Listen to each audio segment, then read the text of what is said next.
முருகனை ஒரு முறை தரிசிக்கிறீர்கள் என்றால் அவருடைய அருள் உங்கள் வாழ்க்கையில் வெற்றியும் செல்வமும் மகிழ்ச்சியும் கொண்டு வரும். முருகன் ஒரு போர் தேவன் மட்டுமல்ல, அவர் அருள் பெற்றவனுக்கு எந்த இடையூறும் தடையாக வராது. சபரிமலைக்கு போனாலும் திருச்செந்தூருக்கு போனாலும் முருகனை நினைத்தாலே கூட மனதில் இருந்த கஷ்டங்கள் அகன்றுவிடும். வாழ்க்கையில் சில சமயம் நம்மால் எதையும் செய்ய முடியாத மாதிரி தோன்றும். அப்போதே முருகனை தியானிக்கவும், ஓம் சரவண பவ என்று சொல்லவும். அந்த ஒரு சொல் உங்களுடைய மனதை வலிமையாக்கும், உங்களுக்குள் இருக்கும் தைரியத்தை எழுப்பும். முருகன் தனது பக்தர்களை ஒருபோதும் கைவிட மாட்டார். அவர் உங்களை பொருளாதாரத்திலும் ஆரோக்கியத்திலும் அறிவிலும் உயர்த்துவார். நீங்கள் நினைத்த சிறிய விருப்பங்கள் மட்டுமல்ல, பெரிய கனவுகளையும் முருகன் நிறைவேற்றுவார். நாளை உங்களுக்கு நல்ல வேலை கிடைக்குமா? வியாபாரம் வெற்றி பெறுமா? குடும்பத்தில் சந்தோஷம் வருமா?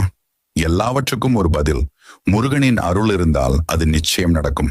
அதனால் இன்று முருகனை தரிசித்து அவரிடம்